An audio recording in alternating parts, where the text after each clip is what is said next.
Bumi itu bulat bola. Texas itu kalau dibor itu pas Ka'bah. Lalu kiblatnya di mana? Bumi ini kan hanya rubuk-rubuk seperempat, yang ada arah itu seperempat. Tapi kalau Ka'bah itu sama Texas atau Texas dengan Ka'bah itu lalu kiblatnya mana? Mau sudah bebas arah. Maka ilmu mengatakan mara'ahu muslimuna hasanan fawa indahu hasanun. Kamu jangan nuruti ilmu hakikat tapi nuruti mindset. Kalau mainstreamnya orang banyak seperti itu, mindsetnya orang sana misalnya Ka'bah sana ya ikut sana. Tapi ini tidak mewakili hakikat karena kalau yang 380 derajat itu kan terus ribet. Makanya ini kesulitan di bab-bab fikih. Ya saya ulang lagi, kesulitan di bab-bab fikih. Makanya fikih itu selalu bicara misalnya gini, ada orang sholat. Saya ulang lagi. Setelah salam pertama dia kentut, itu sholatnya batal apa enggak? Itu lama berdebat. Yang dikatakan rukun sholat itu salam pertama, sehingga orang kalau sudah salam pertama maka sudah keluar dari sholat. Maka kalau kentut gak apa-apa, wong yang keluar dari sholat itu salam pertama. Tapi lalu pertanyaannya, kenapa Nabi salam 2 kali, lalu yang kedua gunanya apa? Ribet kan, partai ini kalah pasti kalau ditanya gitu. Tapi kalau ditanya dibalik, sholat itu satu ibadah yang dimulai dengan takbir, yang diakhiri dengan salam. Berarti salam pertama itu pengakhir apa nunggu salam kedua? Pertama, di semua ulama bilang salam pertama. Kalau salam pertama sudah pengakhir, berarti pembatalan setelah itu nggak punya efek, nggak punya akibat. Itu kan ribet, debat fikih itu memang ribet. Fikih itu memang senam otak, karena pertanyaannya mirip-mirip seperti itu. Nah, sampean milih mana? Milih salam pertama apa salam kedua? Pasti ulama milih salam pertama.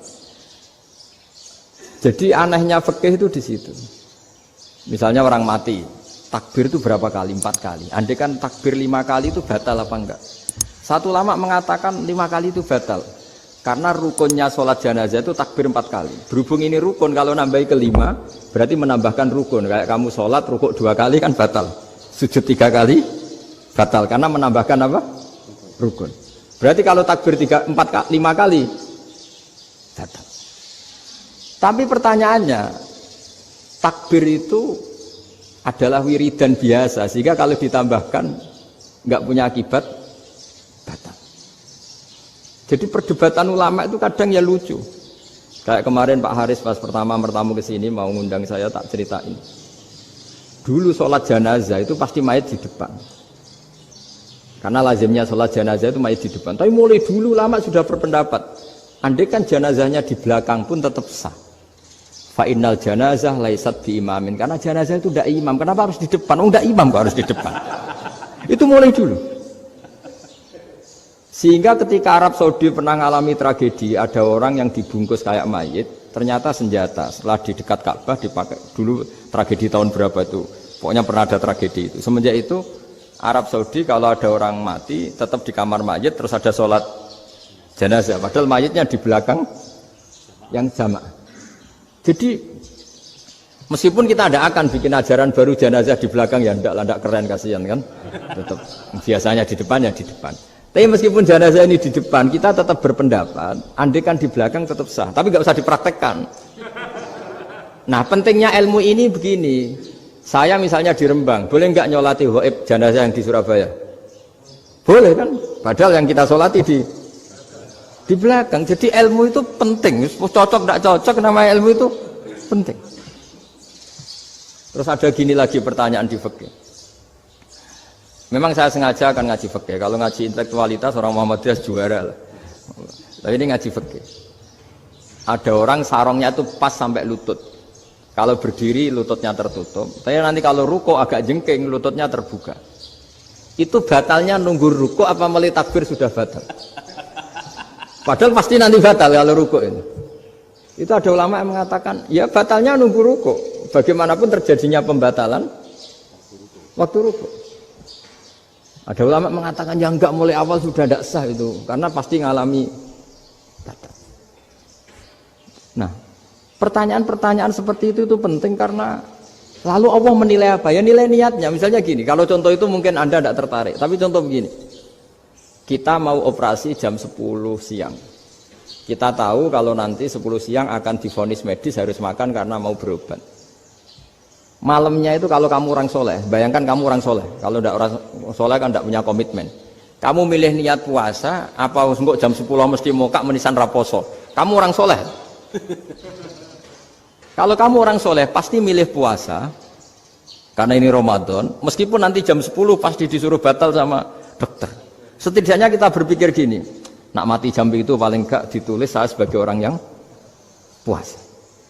Jadi perasaannya orang soleh itu beda. Kalau orang kok sampean barang menisan raposo kok ya mesti. Sampai tidak pernah berpikir bahwa puasa mulai fajar sampai jam 10 itu luar biasa. Bisa saja kita mati jam 7, bisa saja mati jam 6. Kan ditulis Allah sebagai orang yang berkomitmen terhadap puasa. Terus ada kemungkinan kecil, adalah jam 10 itu dokternya sakit atau nggak jadi ke sana. Berarti kamu kan nggak jadi bokok. Kan ya mungkin juga. Sama yang tadi. Delalah sebelum rukuk ono wong sing nyarongi sampean. Sehingga sholatnya normal. Kamu tidak menemukan pakaian yang pas, jebule pas setelah rukuk, mau rukuk, ono wong wah sholatnya kira bener disarongi. Itu agama. Jadi agama itu dimulai dari mana coba? Dimulai dari niat, dari komitmen. Nah, sekarang kelirunya kenapa ada garis keras? Agama itu dimulai dari keinginan ideal. Itu yang mulai itu ada orang-orang garis keras. Agama ini enggak, agama ini dimulai dari niat. Sampai ada kaidah agama la yudraku kullu la yudraku kullu. Kalau tidak bisa ideal jangan ditinggalkan sama sekali. Tapi orang enggak, sekarang bayangkan Islam itu ideal. Pemimpinnya ya soleh, masyarakatnya soleh, enggak ada maksiat, enggak ada apa. Dan apa ilmu? Kalau secara ilmu mulai dulu ya ada orang dolim, ada orang soleh. Nabi kurang baiknya. Di angkatan itu ya ada orang munafik. Sehingga ulama itu sudah berpendapat ideal itu piye? Zaman Nabi saja ada orang apa? Munafik. Itu ilmu. Kalau nuruti kelangenan inginnya dunia ya steril, gak ada maksiat, gak ada apa. Dan agama itu diciptakan Allah itu memang unik. Calon Nabi misalnya, Nabi Musa itu sing rumah tuh Fir'aun. Ketika Nabi Muhammad lahir sing ribet manitia ini Abu Lahab. Orang dosen UMM. Coba. Karena Allah ingin memaklumatkan ke kita bahwa agama ini akan hidup di kondisi apapun. Asia, istrinya Fir'aun itu termasuk mukminah yang dipuji Quran. Padahal dia bukan istrinya pengurus NU atau pengurus Muhammadiyah, istrinya Fir'aun. Tapi itu pelajaran bagi kita bahwa orang-orang baik itu tidak harus di lingkungan yang baik. Masjid paling makmur itu kadang di dunia mungkin ya jangan bakas Mekah Medina itu karuan. Mungkin di antara masjid yang makmur justru yang di Kanada, di Amerika mungkin. Karena merasa minoritas itu perpustakaannya ada, kajiannya ada. Tapi banyak masjid di daerah pesantren yang malah sepi. Karena kiainya tahu jamaah di masjid itu wajib. Lalu itu ada daerah pesantren, saya ulang lagi ada daerah pesantren. Didikon pengajian, monggo nekani pengajian, maca selawat ning omah yo ganjaran padha wae. Ribet kan? Mau dibantah itu benar, mau dibiarin ngerusak tatanan. Jadi saya mohon sekali ya, jadi ilmu itu diperbandingkan supaya perbedaan-perbedaan itu biasa. Dulu Imam Malik itu punya murid namanya Imam Syafi'i. Itu dalam banyak hal itu perbedaannya tajam sekali. Ya saya ulang lagi, dalam banyak hal itu perbedaannya tajam sekali. Misalnya begini, ini terakhir percontohan saya fikih, nanti dikaji sendiri. Ada seorang A'rabi, Ja'a A'rabiyun, ini di hadis sahih diulang-ulang di semua Al-Kutubus Sittah ada peristiwa ini. Ja'a A'rabiyun ila Rasulillah sallallahu alaihi wasallam faqala ya Rasulullah ahlaktu. Qala wa ma ahlakaka? Qala wa qatu imraati fi nahari Ramadan. Ya Rasulullah, saya ini orang yang rusak. Kenapa? Saya ini hubungan intim sama istri saya ketika masih siang Ramadan. Singkat cerita orang ini dihukum berat sama Nabi. Hukumannya adalah karena dia membatalkan puasa ketika dengan hubungan intim. Sama Nabi dihukum, kamu harus merdekakan budak. Wah, tidak mampu ya Rasulullah, saya tidak punya budak. Jadi ini bukti bahwa agama ini sangat sosial, sehingga sebagian kafaroh harus memerdekakan apa budak. Kamu kalau gitu puasa 2 bulan, yang baru puasa 2 hari aja kecelakaan, malah disuruh puasa 2 bulan. Ya sudah, kamu ngasih makan 60 orang miskin, saya ini orang paling miskin. Kok jadi sudah miskin, agak hiper lah orangnya, poso-poso kok gitu. Itu kata ulama, kalau orang Jawa gak mungkin, makanannya tempe mendoan, gak mungkin itu. Di Jawa itu nggak mungkin lah, ada orang batal puasa karena hubungan apa intim. Ada istrinya nggak cantik, cerewet, sang lanang mangane mendoan, itu tidak mungkin, kecelakaan itu tidak mungkin. Tidak mungkin itu. Tapi kalau Arab mungkin karena makanannya apa? Daging. Singkat cerita, terus pertanyaannya gini, kalau batal biasa itu kan bayarnya puasa 1 hari. Kalau batal, tapi kalau batal pakai hubungan intim, pakai jima kalau dalam bahasa fikih itu kafarohnya berat, yaitu merdekakan budak atau puasa 2 bulan berturut-turut. Pertanyaannya gini, jima istri itu boleh loh tidak zina? Seorang jima istri itu boleh loh tidak zina? Itu kan hukumannya berat. Nah terus Imam Malik berpikir kalau gitu tidak harus jima dong. Poso-poso, ora ana uzur, ora ana apa terus nyate. Esuk mangan bakso tanpa ada alasan syar'i. Hukumnya harus sama dong, karena jima hukumnya boleh, berarti semua iftar, semua pembatalan puasa yang tidak ada udzur syara' maka hukumnya sama, yaitu sanksinya sama. Masuk akal enggak? Masuk akal dalam mazhab Imam Malik. Dalam mazhab Syafi'i enggak. Mulai dulu jima itu beda. Kayak mertamu nih gone wong, mangan iku oleh, tapi nak nggo bojomu mbok jima niku wis nemen ngawure lah. Tetep beda. Dari Imam Syafi'i itu pokoknya beda, jima sama makan itu beda. Lah ya terus setelah itu terus ada pertanyaan, bagaimana kalau makan dulu baru jima? Ribet kan? Makanya itu sampai dibabkan Kitabul Khilafil Fiqhi, bab merekayasa fikih. Makanya itu perdebatannya orang Hanafi sama Imam Syafi'i juga sama. Ada orang jam segini lapar sekali, kalau langsung makan kan kena sanksi. Ya pergi aja dulu, pura-pura ngaji ke Gus Bah gitu. Nanti kan jadi musafir kan? Wah, itu sudah boleh itu kan. Musafir. Padahal enggak. Memang dia pergi itu karena supaya bisa makan. Wong enggak kepikiran ngaji kok tahu-tahu ingin ngaji. Mumpung Ramadan nah. Nah, makanya dibabkan apakah boleh merekayasa fikih. Tapi fikih bisa apa coba? Dengan status kamu musafir, ya memang boleh iftar, boleh berbuka. Lah itu terus jadi terus perdebatan ulama menyangkut fikih. Karena memang masalah furu'iyah. Sehingga termasuk perdebatan kita dalam perilaku, misalnya adat orang NU kalau habis salam itu menghadap ke kiblat karena arah terbaik itu kiblat. Tapi sebagian orang Muhammadiyah atau mungkin semuanya menghadap ke makmum. Itu memang teks hadisnya itu kita yang meneliti hadis itu semua syarah itu berdebat. Nabi memuji kiblat itu arah terbaik, oke. Tapi di bab itu Nabi itu aqbala alaina, menghadap ke kita. Lalu pertanyaannya, kenapa menghadap ke kita? Ada mengatakan karena Nabi memang punya tradisi kadang ngendikan. Ya tentu dulu istilahnya tidak kultum, nggak ada istilah itu dulu, 7 menit itu nggak ada. Tapi ada ulama yang analisis begini, termasuk kitab Fathul Bari. Nabi itu tokoh sentral, taruh lagi Nabi itu tokoh sentral. Ini kata kitab Fathul Bari, bukan kata saya. Nah, orang-orang yang imamu qaumi, orang-orang yang jadi imam di daerah masing-masing, tetap kalau sholat itu ikut Nabi. Ikut Nabi setelah salam langsung pulang.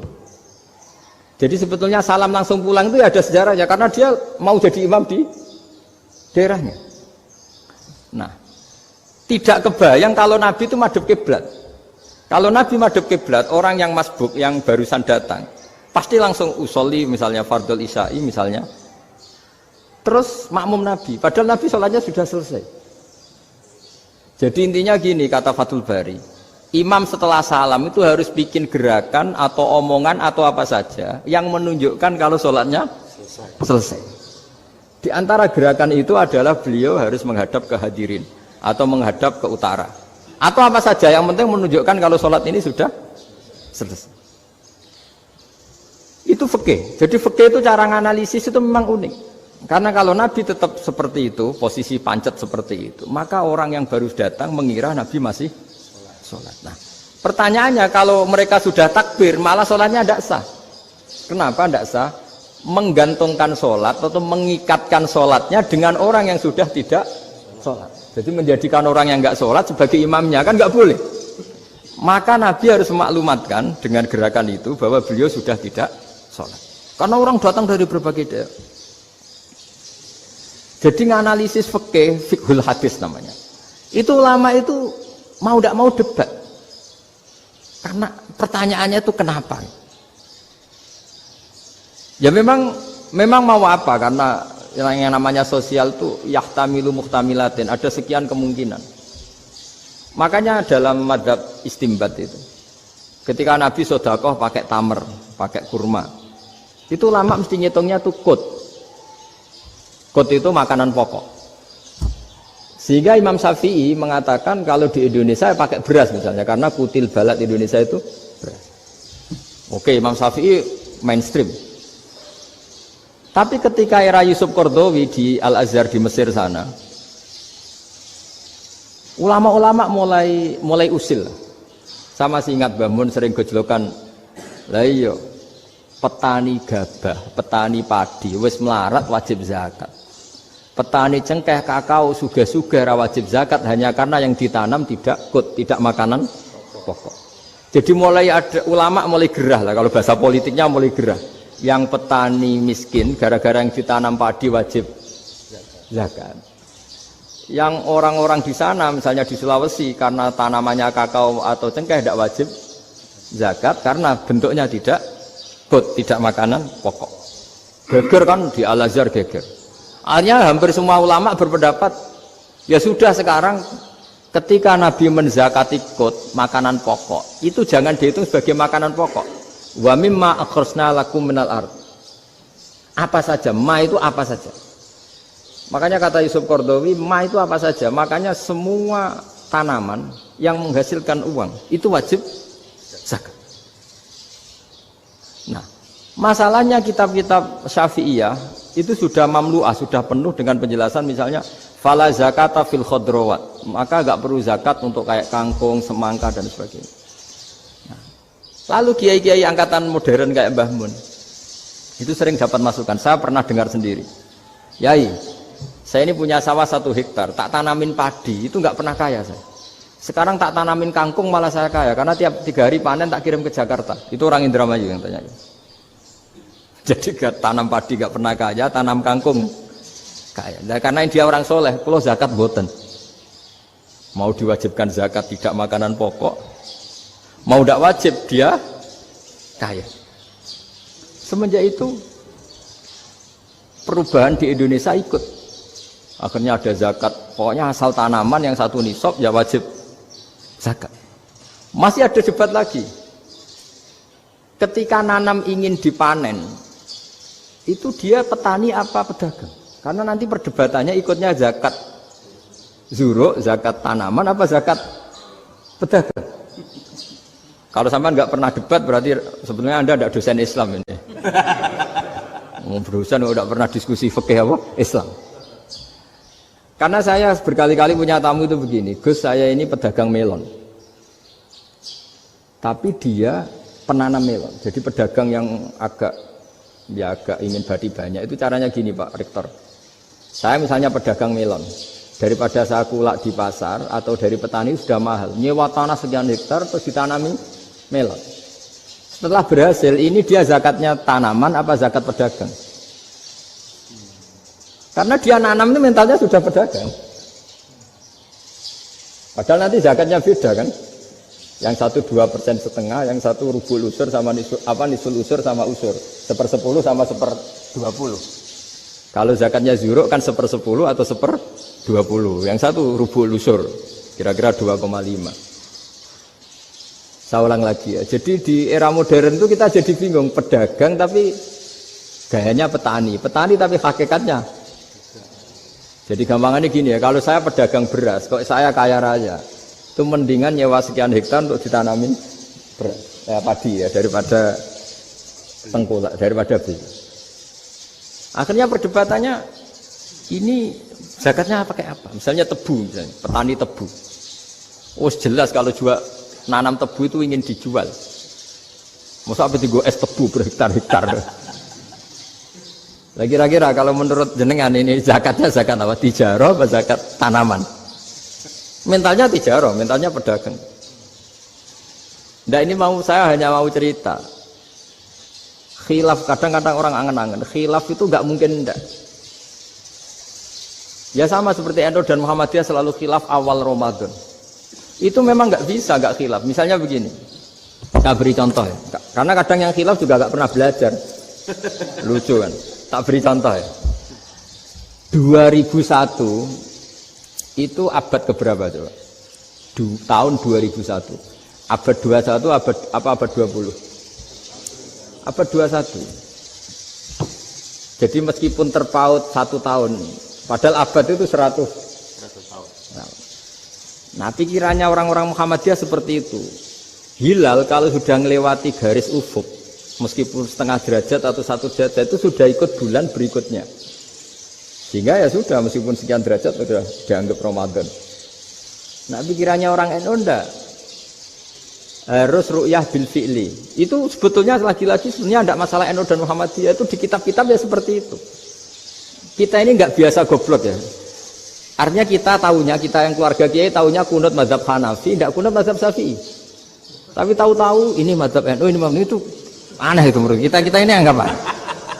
Mana ada Muhammadiyah jadi mustahid, mana ada NU jadi mustahid. Jadi sebetulnya orang tahu semua lah kalau Abu Hanifah itu tidak kunut, Imam Syafi'i itu kunut. Imam Syafi'i pernah main di masjidnya Abu Hanifah ya tidak kunut, ditanya kenapa tidak kunut? Jenengan itu presiden kunut, tidak sanggup mati Abu Hanifah. Dulu dia biasa aja.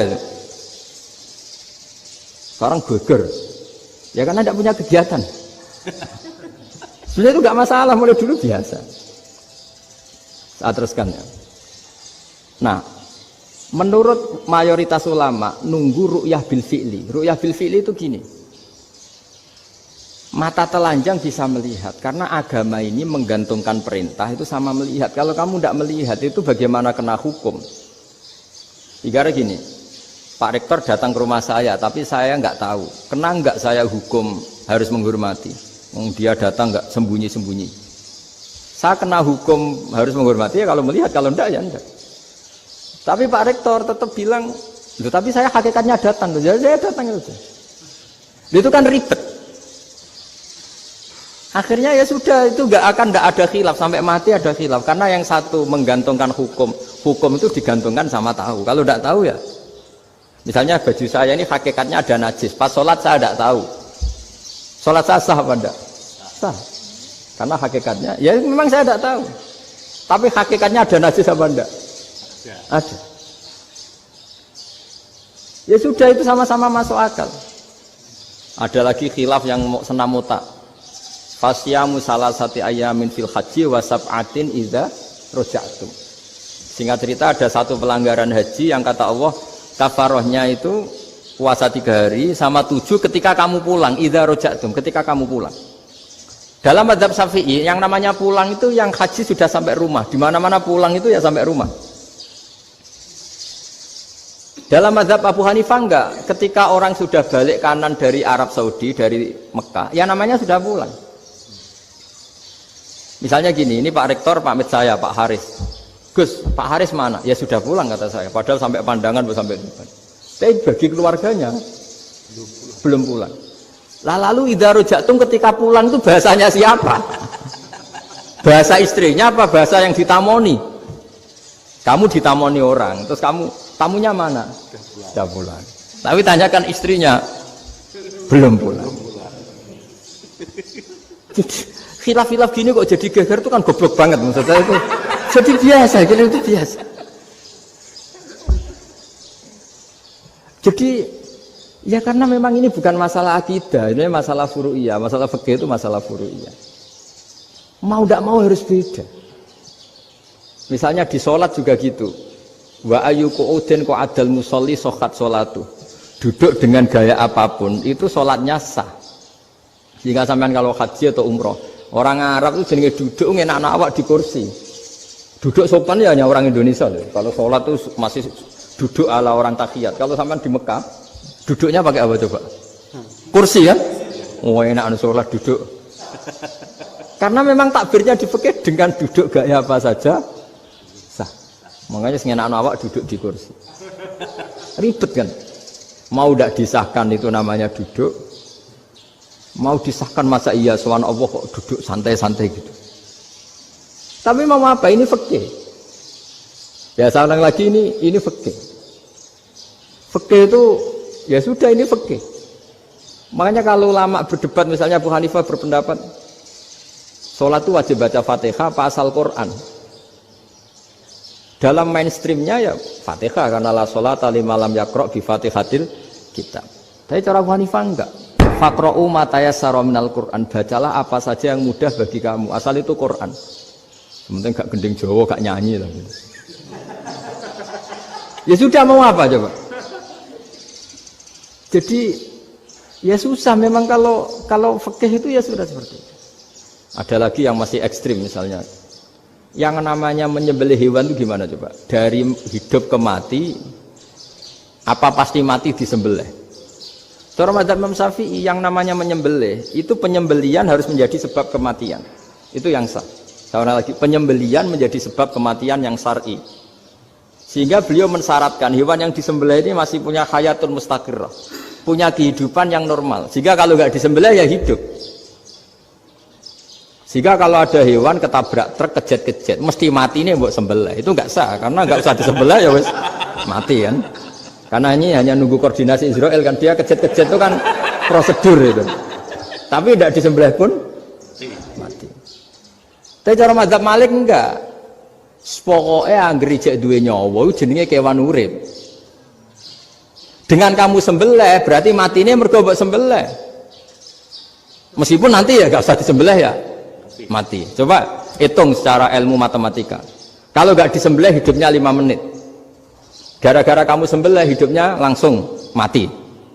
Terus dia matinya cara di persidangan matinya disebabkan apa?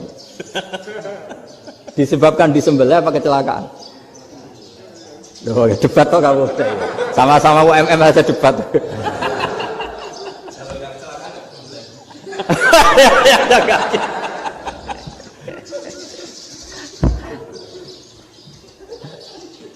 Loh, saya pernah masalah ngalami nyata itu. Saya jalan-jalan sama anak saya pakai motor. Sampai di jalan raya gitu ada ayam jago ketabrak mobil, kejet-kejet. Orangnya tanya, Gus, ini halal tau ora? Wis kanggo kon halal. Suatu saat dia enggak terima kan, tanya, kenapa Gus? Ya nak kiai ra pantes, mosok kewan mesti mati nek tak sembelih, nak ra kiai pantes gitu. Karena aku tahu kamu tuh enggak kiai, mesti motifnya itu mergo jago, jajal cilik enggak mau takokno. Ada kan ayam itu bayi kan enggak ditanyakan. Kejet-kejet mati rak lah wong cilik wae. Tapi masalahnya ini kan jago. Eman itu. Tapi secara fikih pertanyaannya tadi, hewan yang sudah tidak punya hayatun mustaqirrah, dia hanya punya al-hayat al-ittiroriyah, dia punya harokah ittiroriyah, dia mati kejet-kejet, memang prosedur mati harus seperti itu. Mbok kecelakaan kayak apa, kalau mati kan kejet-kejet dulu. Nah ketika kejet-kejet ini pertanyaannya ini kan hidup apa mati namanya? Enggak, namanya hidup apa mati? Pas kejet-kejet itu. Hidup, cara Imam Malik itu hidup. Ya sudah kalau hidup disembelih ya halal. Karena misalnya nanti kalau nggak disembelih matinya kan 2 menit lagi. Gara-gara disembelih mati sekarang. Tetap penyebab kematian itu nyembelih. Penyembelian ini sebab kematian. Tapi kalau Imam Syafi'i enggak, cara berpikir wes nemen, paling roh besok kaget langsung mati. Kalau gitu berarti kamu nyembelih barang mati.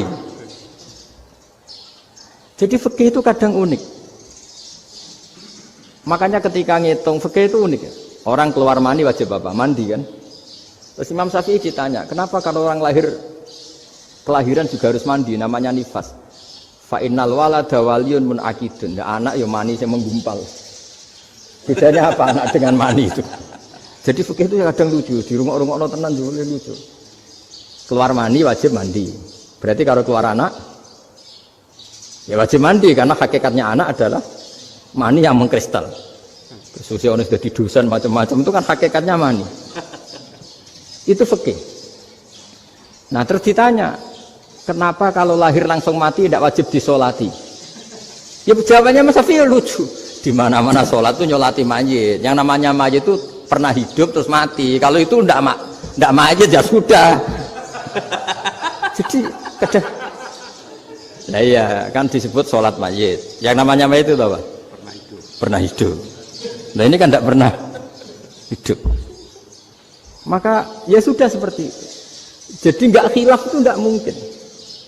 Nah kalau qit'atul lahmin, kalau hanya potongan daging, mungkin wah itu tidak manusia karena qit'atul lahmin. Sekarang pertanyaannya, kalau sudah berbentuk manusia, meskipun tidak pernah hidup, nah ini mulai perdebatan karena melihat tidak pernah hidup itu nggak memenuhi syarat, tapi melihat ini sudah suratu adamiyin, bentuknya sudah. Nah kira-kira gitu perdebatan fikih. Makanya dulu awal mula zaman sahabat itu sudah debat. Masyhur kan Nabi ada kontingen ke Bani Quraidah. Ya kalau kira-kira saya minta Pak Rektor kamu jangan kalau ke Malang jangan sholat asar kecuali sampai Tuban. Sebelum Tuban ternyata matahari mau tenggelam.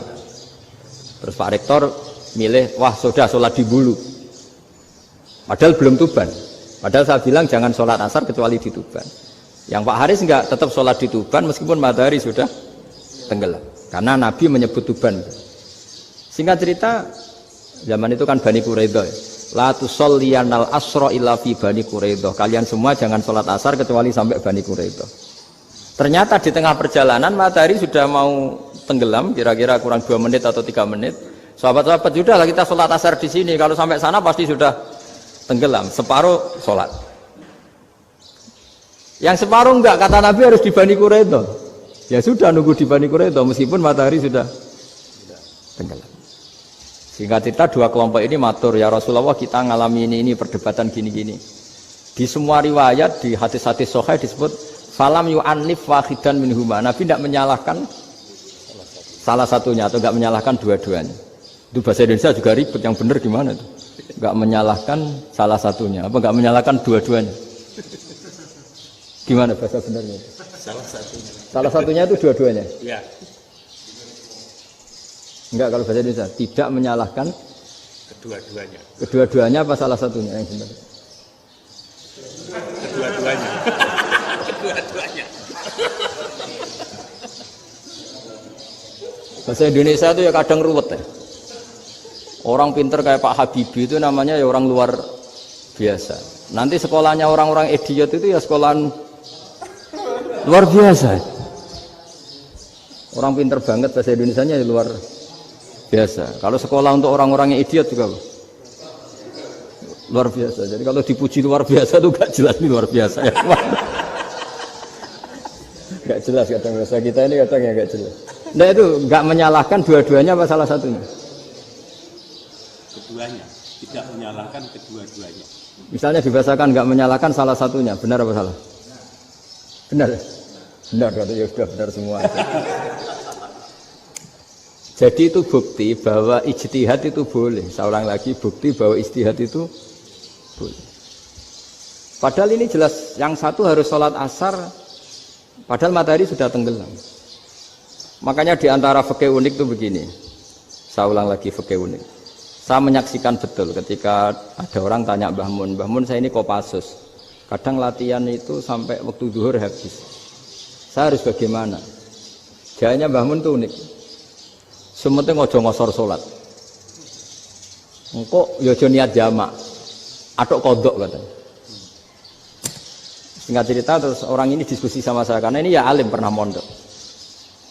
Kenapa kosor tidak boleh? Karena kosor itu ekstrim, merubah bentuk sholat dari 4 menjadi 2. Maka alasannya harus jelas.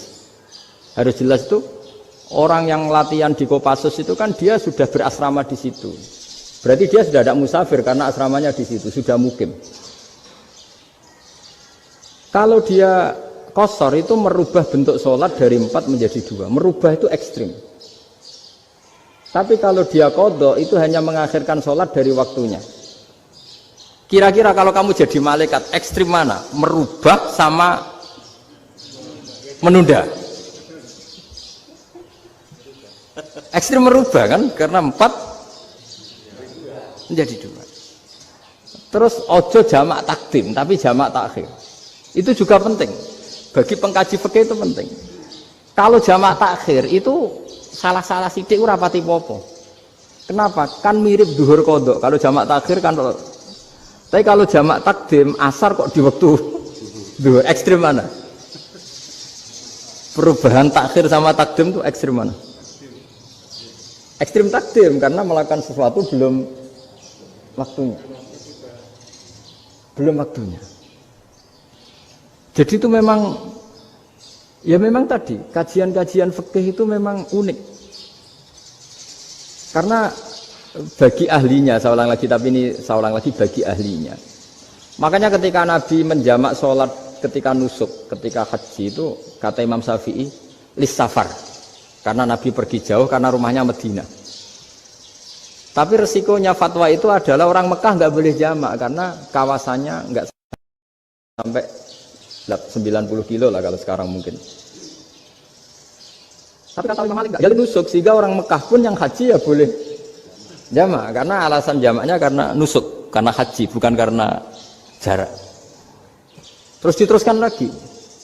Kalau karena pergi boleh jamak, memangnya pergi itu kenapa? Karena repot. Nah itu masalah kan masyakoh. Nah, terus mulai ada orang-orang yang ngawur kan resepsi jamak ribet. Wis resepsi duit utangan kan capek. Wah itu sudah jamak. Ribet kan. Jadi kalau sudah illatul hukmi itu sudah mesti bikin masalah. Kalau sudah illatul hukmi itu pasti bikin masalah. Nah, pertanyaannya jamak itu masih gampang karena bentuknya sholat masih 4.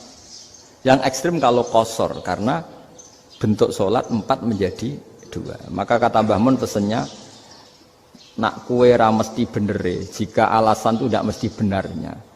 Pokoknya sementing tidak qasar katanya. Juga tidak jamak takdim karena qasar ini kan merubah bentuk sholat kan ekstrim. Jamak takdim juga ekstrim karena mendahulukan sholat sebelum waktunya.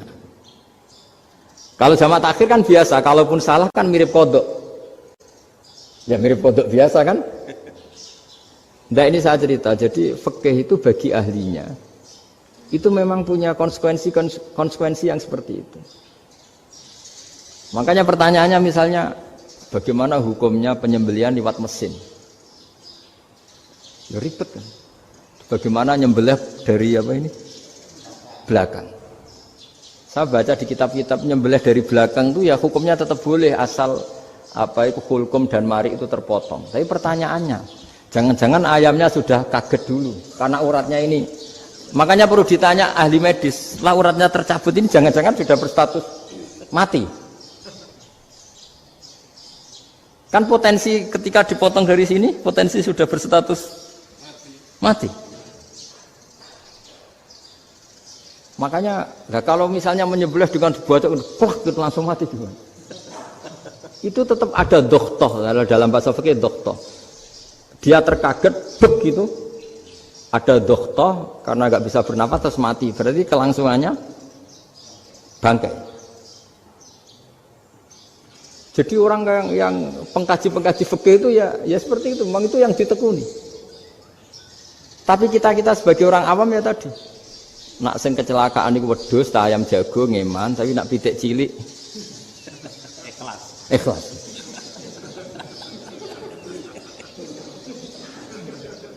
Makanya ada pertanyaan orang-orang, saya pernah ditanya itu ya bingung tenan. Gus, kalau ada orang mati oplosan misalnya, jenengan datang sholat enggak? Ya datang sholat kan dia orang mukmin, saya tetap sholat. Kenapa aja? Ya kan matinya oplosan. Tapi andaikan tokoh yang mati, kamu sholat enggak? Ya sholat kan dia tokoh. Jadi ribet. Fikih itu ribet. Makanya Imam Nawawi nanti ngendikan gini. Ada orang ngundang Nabi, ya Rasulullah, saya mohon nyolati ini. Nabi tanya, punya utang enggak? Punya. Nabi, saya enggak mau nyolati mayit yang punya utang. Terus ada sahabat datang, ya Rasulullah, utang itu tak ambil alih kami. Berarti dia sudah tidak punya utang. Terus Nabi kerso nyolati. Pertanyaannya, utang itu hal yang boleh. Saya ulangi, utang itu hal yang boleh. Tapi kenapa Nabi se-ekstrim itu? Tapi ketika Nabi mau kondur itu ngendikan gini, ini PR ya bagi UMM ini PR ya. Nabi sebelum kudur bilang gini, "Shallu ala sahibikum." Jong saya tidak nyolati ini, tapi tolong ini disolati. Terus kata Imam Nawawi, dianalogikan atau dikiaskan siapapun pelaku dosa besar atau mati dalam keadaan tidak benar, misalnya pas dugem mati, pas oplosan mati, itu sebaiknya tokoh-tokoh itu enggak nyolati karena nanti dianggap penghormatan. Misalnya ketua PP Muhammadiyah rektor nyolati wong mati oplosan kan keren. Mati oplosan disolati rektor. Ya sudah, tapi kalau nggak disolati nanti ada tradisi yang keliru, yaitu janazatul muslim tidak ngalami disolati. Padahal siapapun yang muslim, janazahnya harus disolati.